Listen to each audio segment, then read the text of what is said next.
Dear friends, welcome to Biblical Theology and also welcome to Daily Devotions. దేవుని ప్రేమ ఇదిగో.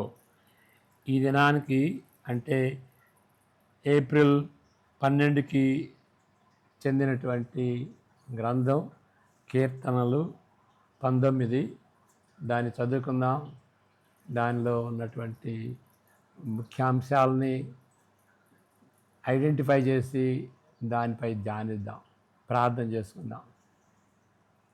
May the words of my mouth and the meditation of our hearts be acceptable and pleasing in thy sight, our rock and redeemer. Amen. నేను చెప్పినటువంటి ఈ ప్రార్థన ఈ వాక్యం నుండే, ఈ కీర్తన నుండే వచ్చినాయి. కీర్తనలు 19. ఇక్కడ దీన్ని చదువుపోయే ముందు మనం గమనించాల్సినటువంటి విషయాలు ఏంటి అంటే దేవుని ప్రత్యక్షత.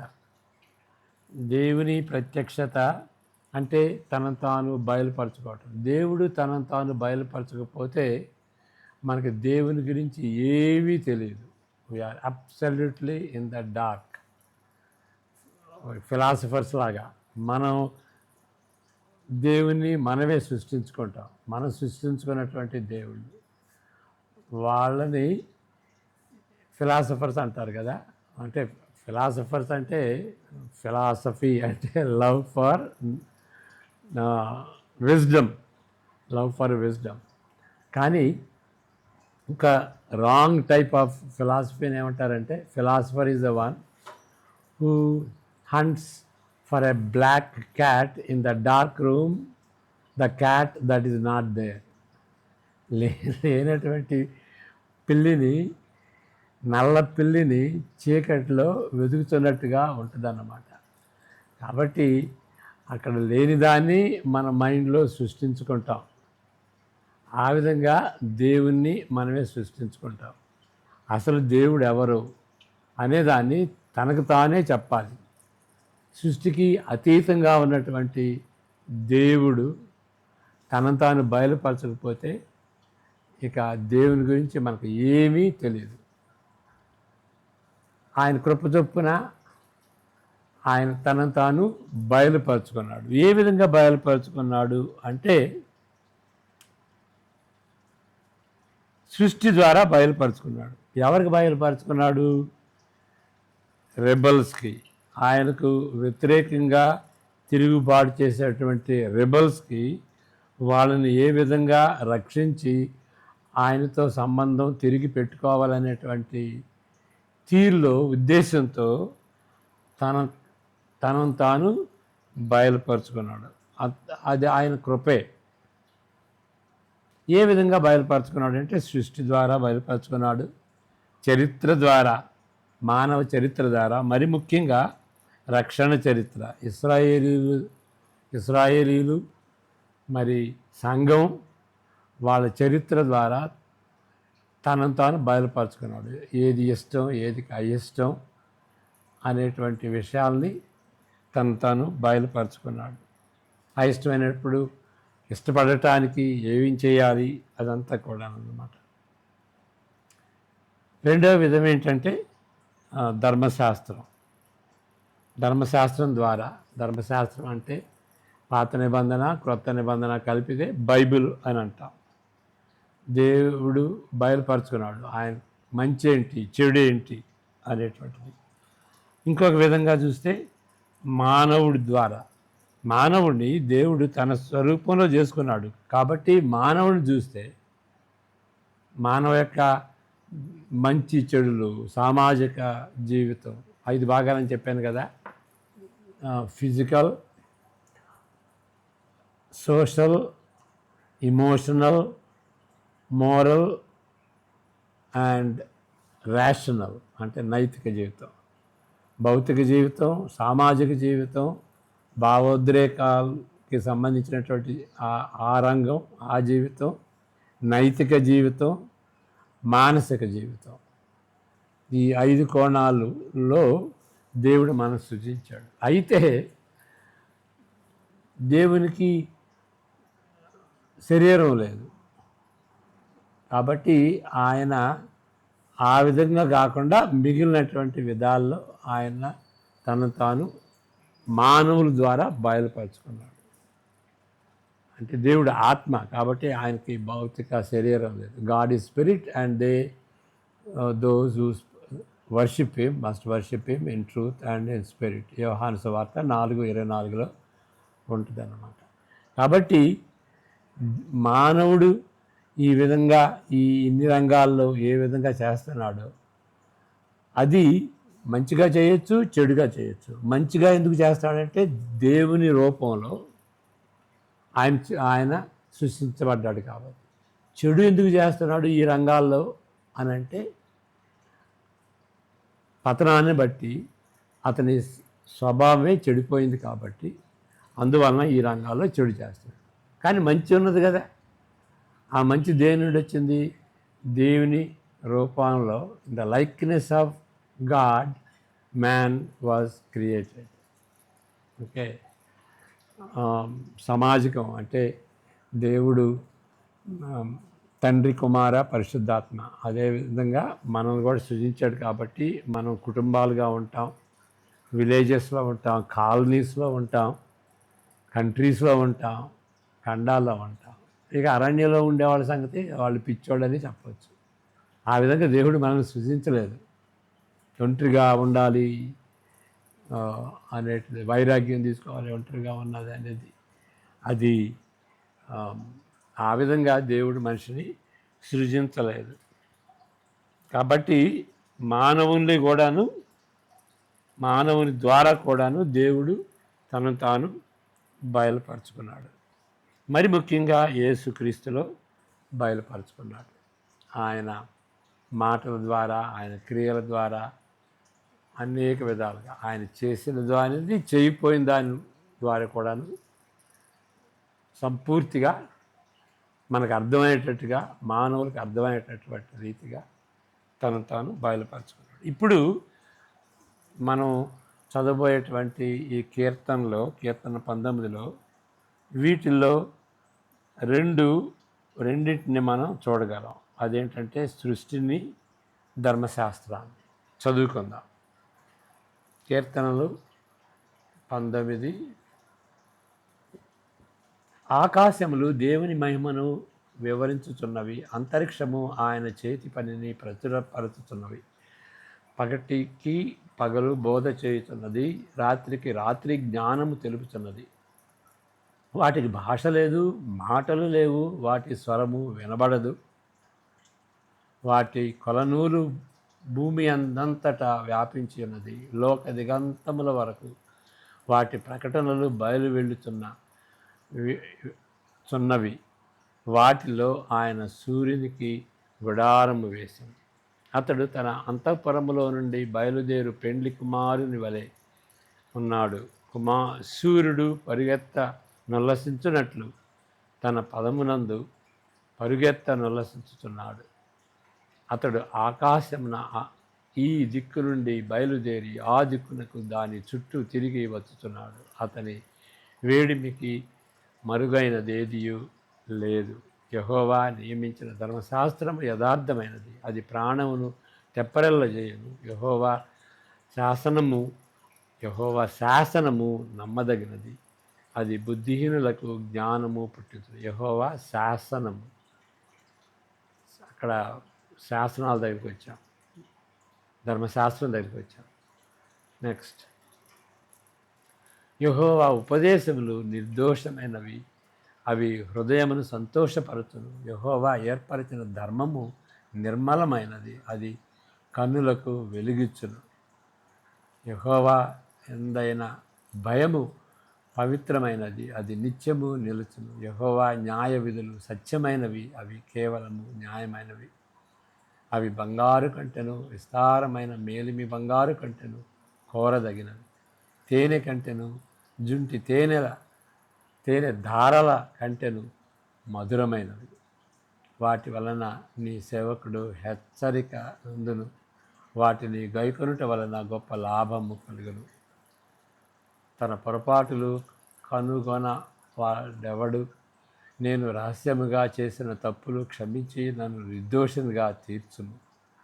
దురభిమాన పాపములో పడకుండా నీ సేవకుని ఆపము, వాటిని నన్ను ఏలనీయకము. అప్పుడు నేను యథార్థవంతుడనై అధిక ద్రోహం చేయకుండా నిందారహితుడనగదును.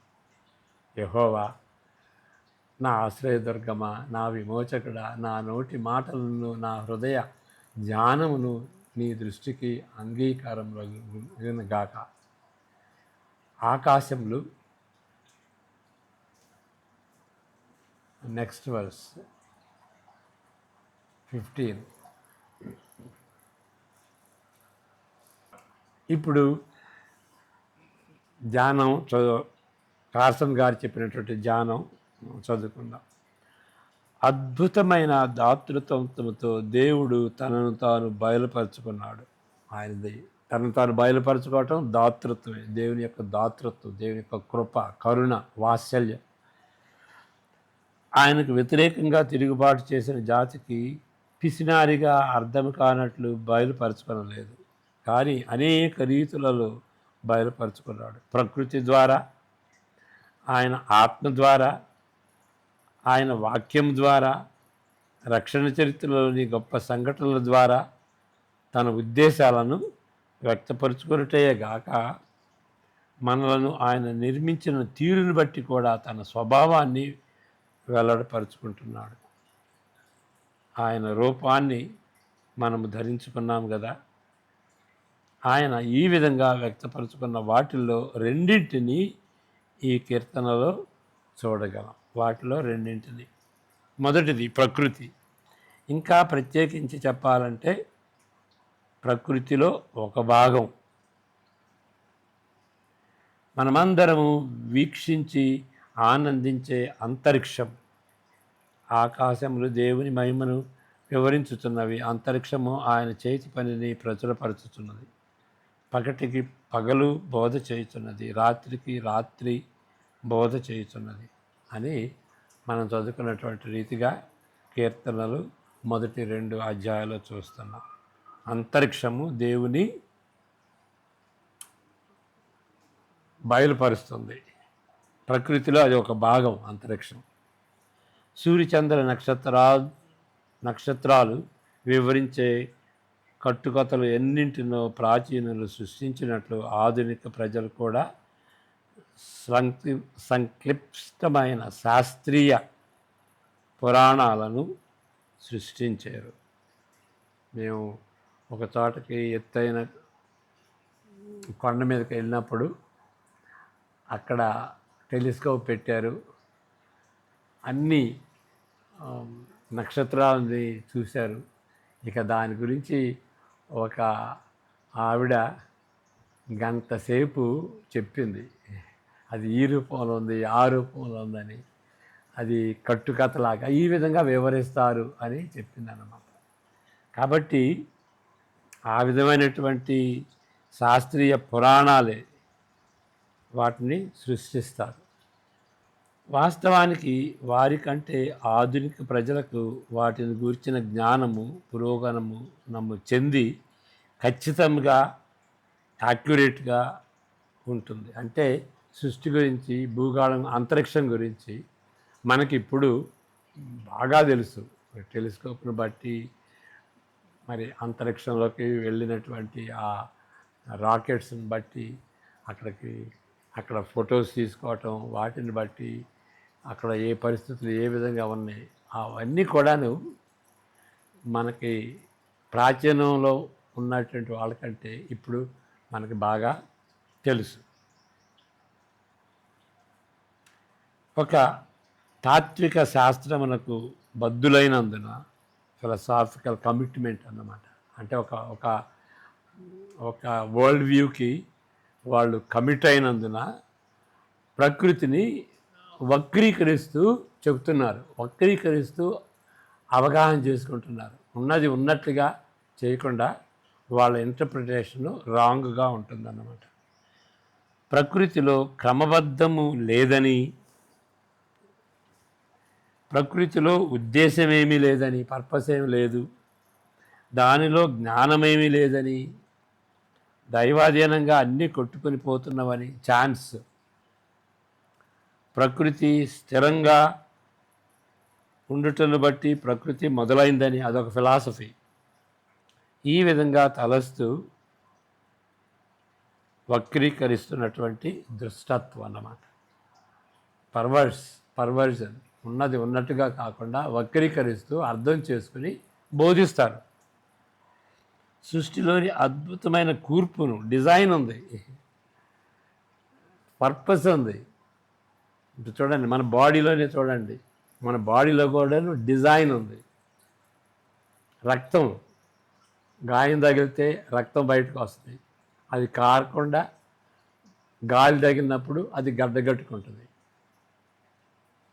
మన కళ్ళు చూడండి, కళ్ళు ఎంత డిజైన్, ఎంత బ్రహ్మాండంగా ఒక కెమెరా పెట్టుకున్నా కానీ మన కంటితో సాటాపోటీ ఉండదు.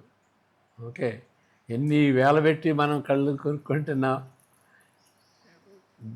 మోస్ట్ ఎక్స్పెన్సివ్ కెమెరా కూడాను మన కళ్ళ లాంటిది ఉండదు. డిజైన్ లేకపోవటం ఏంటి, అర్థం లేకపోవటం ఏంటి? కాబట్టి సృష్టిలో 6 గంటలకి లేకపోతే అబౌట్ 6 o'clock సూర్యుడు పొడుస్తాడు, తర్వాత సూర్యుడు అస్తమిస్తాడు. వేసవికాలం ఉంటుంది, చలికాలం ఉంటుంది, ఋతువులు అవి ఉంటాయి. అవి ఖచ్చితంగా ప్రిసైజ్గా ఉంటాయి. కాబట్టి మనం శీతాకాలానికి సిద్ధపడతాం, ఎండాకాలానికి సిద్ధపడతాం, పంటలు వేసుకుంటాం. ఈ ఇంతకాలం అయిన తర్వాత అవి ఆ పళ్ళు ఇస్తుంది అనేటువంటి ప్రొజెక్ట్ చేస్తాం. దాని గురించి మనం భవిష్యత్తును గురించి ఇది రాబోతుంది అని చూస్తాం. ఎందుకంటే సృష్టిలో క్రమం అనేది ఉంది, ఒక తీరులో వెళుతుంది. కాబట్టి సైన్స్ కూడాను పాసిబుల్, ఎందుకంటే సృష్టి ఒక క్రమబద్ధంలో వెళ్తుంది. అందువల్లే రీసెర్చ్ అనేది చేస్తారు, ఎందుకంటే క్రమబద్ధంగా అన్నీ వెళ్తున్నాయి కాబట్టి రీసెర్చ్ చేయడానికి అనువుగా ఉంటుంది అన్నమాట. క్రమబద్ధం లేకపోవటం ఏంటి, గాలి కొట్టినట్టుగా ఇష్టం వచ్చినట్టుగా వెళ్ళిపోద్ది, దానిలో పర్పస్ ఏం లేదు అని అంటాం అనేది అది వక్రీకరించి చెప్పటం. డిజైన్ ఉంది, ప్రకృతిలో డిజైన్ ఉంది. డిజైన్ ఇప్పుడు మన ఇంట్లో ఒక పద్ధతిలో ఇంట్లో వస్తువుల్ని అమర్చుకుంటాం, దాన్ని బట్టి మనకి అనుకూలంగా ఉండటానికి, మన కన్వీనియంట్గా ఉండటానికి ఆ విధంగా అమర్చుకుంటాం. కాబట్టి డిజైన్ అనేది దేన్ని తెలుపుతుంది, ఒక మైండ్ని తెలుపుతుంది, ఒక పర్పస్ని, ఒక ఉద్దేశాన్ని తెలుపుతుంది. దీన్ని బట్టి ఈ విధంగా అమర్చబడింది అని. చూడండి, వాటర్ మెలన్ ఎండాకాలం నీళ్లు లేని చోట, మరి ఇసుకలో, ఎడారిలో వాటర్ మెలన్, ఆ వాటర్ మెలన్ ఉన్నటువంటి వాటరు, ఆ నీళ్లు పోకుండా దళసరిగా ఉండేటువంటి కవచంలాగా ఉండేటువంటి స్కిన్, తోలు పక్కనే. అది ఎందుకంటే మానవుడు ఎడారిలో ప్రయాణం చేసేటప్పుడు వాడికి నీళ్లు సరఫరా చేసేటటువంటి రీతిగా వాటర్ మెలన్ ఉంటుంది. ఉద్దేశం లేకపోవటం ఏంటి, సృష్టి అంతట్లో ఉద్దేశం అనేది ఉన్నదన్నమాట. ఉద్దేశం లేదు, ఏం అంత ఛాన్స్ అట్లా ఉండిపోతున్నాయి అనేది వక్రీకరించి చెప్పటం. డిజైన్ అన్నది, ఓకే, ప్రకృతిలో డిజైన్ అన్నది ఇది చెప్పట్లే స్కూల్స్లో. డార్విన్ సిద్ధాంతం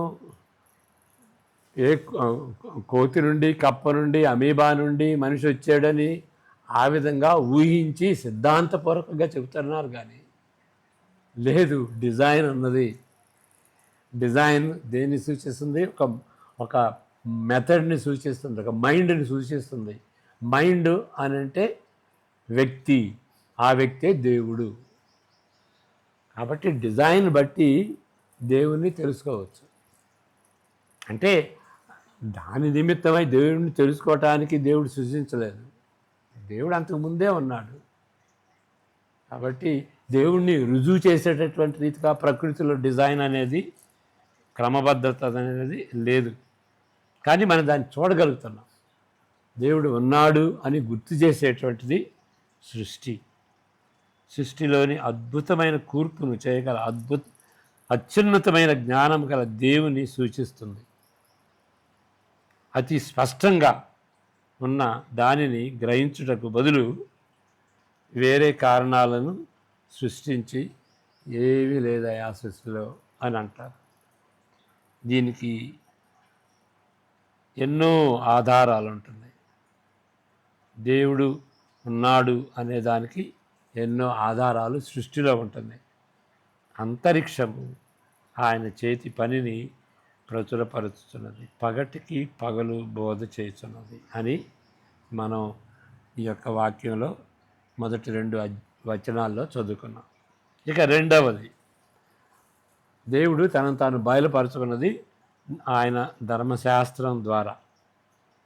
ధర్మశాస్త్రం అంటే ఒక విధంగా మొదటి 5 గ్రంథాలు, పాత నిబంధనలు ఉన్నటువంటి 5 గ్రంథాలు, 39 గ్రంథాలు కూడాను ధర్మశాస్త్రమే. ఆ విధంగా చూస్తే బైబిల్ అంతా కూడాను ధర్మశాస్త్రమే. ఆయన ఉపదేశములు యథార్థమైనవి, నమ్మదగినవి, నిర్దోషమైనవి, నిర్మలమైనవి, సత్యమైనవి, కేవలము న్యాయమైనవి, ప్రాణమును తెప్పరిల్ల చేసేటువంటి రీతిగా ఆయన యొక్క ఉపదేశాలు, ధర్మశాస్త్రం ఉంటుంది. బుద్ధిహీనులకు జ్ఞానం పుట్టించే రీతిగా ఉంటుంది. హృదయమును సంతోషపరచును, జుంటి తేనె దారాల కంటే మధురమైనవి, హెచ్చరించేవిగా ఉంటుంది. ఆయన యొక్క ఉపదేశాలు లాభదాయకముగా ఉండేవి అని 6 నుండి 11లో మనం చదువుకున్నాం. ఇక్కడ కూడా మనుషులు ఏం చేశారు? ఏదో రీతిగా వాక్యాన్ని ఖండించటం, తీసివేయటం, కట్ చేయటం, ఎక్స్ప్లెయిన్ చేయటం, ఉన్నది ఉన్నట్టుగా లేకుండా దాన్ని వక్రీకరించి చెబుతూ వక్రీకరించేటువంటి రీతిగా అర్థం చేసుకుంటున్నాం దేవుని వాక్యాన్ని, దేవుని న్యాయ విధులను, దేవుని ధర్మశాస్త్రాన్ని. దేవుడు బయలుపరిచిన విధులను అక్కడక్కడ కత్తిరించి వాటి స్వరాన్ని వినకుండా చేయాలని ప్రయత్నిస్తున్నాం. ఆరితేరిన విద్వాంసులు వీటి విలువలను తేలిక చేయుటకు వారి జీవితాలను వృధా చేస్తున్నారు. మరికొందరు కొన్ని వాక్య భాగాలను, అంశాలను ఎంచుకొని వాటి ద్వారా ఒక నమూనాను తయారు చేసి దీన్ని బట్టి వేరే భాగాలను తీసివేస్తున్నారు. చూడండి, బైబిల్ని ఎంత చదువుతున్నారు. చదివి ఏదో హిస్టారికల్ థియాలజీ అని, మరి అక్కడ హయ్యర్ క్రిటిసిజం అని, నో మిరకల్స్ అని, ఇక అనేక విధాలుగా బైబిల్ని, దేవుని యొక్క వాక్యాన్ని ఈ విధంగా వక్రీకరిస్తుంటున్నారన్నమాట. ఇంకొక బిషప్ అంటాడు, ఆయన పౌలు పునరుద్ధానం గురించి ప్రకటిస్తున్నప్పుడు యేసుక్రీస్తు యొక్క ఎముకలు సమాధిలోనే ఉండొచ్చు అని, అక్కడ ఎన్నో రుజువులు ఇస్తున్నాడు అపోస్తలుడైన పౌలు, యేసు ప్రభువు నిజంగా తిరిగి లేచాడని. కాబట్టి ఆ విధంగా వక్రీకరించటంలో మనం ఆరితేరి ఉన్నాం. ఎంత ఎక్కువ చదువుకుంటే అంత బైబిల్ని వక్రీకరిస్తూ అపార్థం చేసుకుంటున్నాం. అన్నిటికంటే దుర్వార్త ఒకటేంటో తెలుసండి? అదేంటంటే, ఒక ప్రక్క అది దేవుని వాక్యమని నమ్ముచూ మరొక ప్రక్క వాటిని చదువుకొనకుండా, నేర్చుకొనకుండా, సరిపోయినంత సమయాన్ని హెచ్చరించకుండా సమాజంగా దానిని కోల్పోతాం. ఇంకా సమాజం బైబిల్ చదువుకోకపోతే ఇంకా బైబిల్కి వాల్యూ లేదు, మన జీవితం నుండి అది దూరం అయిపోద్ది. అది కాబట్టి దేవుని వాక్యం అని చెప్పినంత మాత్రాన దానిలో పెద్ద లాభమే ఉండదు. దాన్ని చదువుకుంటూ, దాన్ని వల్లిస్తూ, దానికి విధేయత చూపించినప్పుడే ఏదైనా లాభం ఉంటుంది. అది ఆ విధంగా చేయకపోతే అది దేవుని యొక్క వాక్యం అని చెప్పినా కానీ లాభం లేదు. అది మరింత అన్నిటికంటే అది దుర్వార్త. దేవుని వాక్యం అని తెలుసుకుని దాన్ని చదవకుండా దానికి వెచ్చించాల్సినటువంటి సమయం వెచ్చించకుండా, మెడిటేట్ చేయకుండా, అర్థం చేసుకోకుండా, దేవుని స్వరం వినకుండా ఉంటే లాభమే ఉన్నది. దేవుని వాక్యం చదువుకున్నప్పుడు దేవుని స్వరాన్ని వినాలి. కాబట్టి అది అన్నిటికంటే దుర్వార్త అంటున్నాడు ఈయన. ఇక అయినప్పటికీ ఎన్ని అడ్డంకులు వచ్చినప్పటికీ అది బయలుపరిచే ప్రత్యక్షత ఊహకందని మహిమాన్వితంగా ఉంటుంది. బైబిలు ఎన్ని చేసినా కానీ బైబిల్ చదువుకునేటువంటి వాళ్ళు దేవుని గురించి తెలుసుకుంటూ వాళ్ళు మహిమాన్వితంగా గ్లోరియస్ ఎక్స్పీరియన్స్గా వాళ్ళ అనుభవం ఉంటుంది. ఇక ఈ దినానికి చెందినటువంటి ఇంకొక వాక్య భాగం ఏంటంటే లేవీకాండం 16వ అధ్యాయం. అది ఇశ్రాయేలీయులకు ఇచ్చినటువంటి ఒక పండుగ దినం. దాని ఏంటంటే ప్రాయశ్చిత్త దినం అని అంటాం. ఒకే ఒక్క రోజున ప్రధాన యాజకుడు 2 సార్లు అతి పరిశుద్ధ స్థలానికి వెళ్ళాలి. ఒకే ఒక రోజు, సంవత్సరంలో ఒకే ఒక రోజున. దాని గురించి చెప్పబడినటువంటి ఈ యొక్క అధ్యాయం లేవీకాండం 16. దాన్ని చదివినప్పుడు మనం ఏం గ్రహించుకుంటాం? దేవుని గురించి గ్రహించుకుంటాం. మరొక విధంగా దైవ ప్రత్యక్షతను సంపాదించుకునే చోటు ఈ అధ్యాయం. వార్షిక ఆచారాన్ని పాత నిబంధనను బట్టి దేవుడు తన కృప చొప్పున నియమించాడు. ఏది? ఒక సంవత్సరానికి ఒకసారి ప్రాయశ్చిత్త దినం. దేవుడు ఎలాంటి వాడు, ఆయనకు ఆమోదకరమైనది ఏదో, ఆమోదకరమైనది కానిదేదో వ్యక్తపరిచే ప్రాథమిక నియమాలను ఈ ఆచారము చిత్రీకరిస్తుంది. ఏ ఆచారం? 16వ అధ్యాయంలో ఉన్నటువంటి ప్రధాన యాజకుడు 2 సార్లు వెళ్తాడు కదా. ఒకసారి బలి యొక్క రక్తం తీసుకెళ్తాడు తన పాపం కోసం, మరల తిరిగి వచ్చి ఇశ్రాయేలీయుల పాపం కోసం మరలా 2వ సారి వెళ్తాడు. ఒకే దినంలో, ప్రాయశ్చిత్త దినంలో. తాను నియమించిన ఇది దేవుడు నియమించాడు, మనిషి నియమించలేదు. మధ్యవర్తి, ప్రధాన యాజకుడు మధ్యవర్తి ద్వారా, ఒక బలియాగం ద్వారా నేరస్తులైనటువంటి పాపులు దేవునికి సన్నిహితులు కావచ్చు. వాళ్ళ పాపం పోయినప్పుడు పరిశుద్ధుడైనటువంటి దేవునితో సంబంధం, సన్నిహితం కావచ్చు. దేవుడు ఒక మార్గాన్ని ఏర్పాటు చేశాడనమాట. అది ప్రాయశ్చిత్త దినం. ఒక విధంగా ఆచారం అయినప్పటికీ మరొక విధంగా ఒక ప్రవచనంగా ఉంటుంది. హెబ్రీ 9:11 నుండి 10-18 వరకు చదివితే యేసు ప్రభు ఆ యొక్క మధ్యవర్తి, ఆయన ప్రధాన యాజకుడు. ఆయన 2 సార్లు బలుల రక్తం తీసుకెళ్ళలేదు, ఆయనే బలిగా ఒకే ఒకసారి వెళ్ళాడు. ఎందుకు ఒకే ఒక్కసారి వెళ్ళాడు అంటే, ప్రధాన యాజకుడైతే పాత నిబంధనలో తన పాపం కోసం ఒకసారి వెళ్తాడు, 2వసారి ఇశ్రాయేలీయుల పాపం కోసం. అయితే యేసు ప్రభు తనలో పాపం లేదు కాబట్టి ఒకే ఒకసారి వెళ్ళాడు అని మనం 9వ అధ్యాయంలో 10వ అధ్యాయంలో చదువుకోవచ్చు. కాబట్టి ఆ విధంగా ఈ యొక్క ప్రాయశ్చిత్త దినం ఒక ప్రవచనంగా ఉంటుంది. యేసు ప్రభువుని సూచించేటువంటి ప్రవచనంగా ఉంటుంది. కాబట్టి ఆ ప్రవచనంగా ఉంటుంది కాబట్టి దేవుడు ఏం చెప్పాడు? దీన్ని ఆచారంగా చేయండి. సంవత్సరానికి ఒకసారి ప్రాయశ్చిత్త దినంగా మీరు పెట్టుకోండి. కీర్తనకర్త వలె మనం కూడా ఆయన చివరికి 14వ వచనంలో ఏ విధంగా స్పందించాడో అదే విధంగా మనం కూడా స్పందించాలి. యెహోవా నా ఆశ్రయదుర్గమా, నా విమోచకుడా, నా నోటి మాటలను నా హృదయ ధ్యానమును నీ దృష్టికి అంగీకారములగునుగాక. ధ్యానించాలి. దేని ధ్యానిద్దాం? ప్రకృతిని ధ్యానిద్దాం, దేవుని తెలుసుకుందాం, మరి వాక్యాన్ని చదువుకుందాం, ధర్మశాస్త్రాన్ని చదువుకుందాం, ధ్యానిద్దాం. మన తలంపులు, మన మాటలు దేవునికి అంగీకారంగా ఉండేలాగున మారిపోతాయి అన్నమాట, ఆ విధంగా ధ్యానించుకుంటే. కాబట్టి ఆ గ్రంథకర్త ఆ విధంగా స్పందిస్తున్నట్టుగా మనం కూడా స్పందిద్దాం. ప్రార్థన చేసుకుందాం.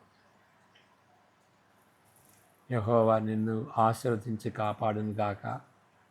ఆయన తన సన్నిధి కాంతిని నీపై ఉదయింపజేసి నిన్ను కరుణించును గాక. ఆయన తన సన్నిధి కాంతిని నీపై ప్రకాశింపచేసి నీకు నీ ఇంటి వారికి ఇప్పుడు ఎల్లప్పుడూ సమాధానం అనుగ్రహించును గాక. ఆమెన్. God bless you.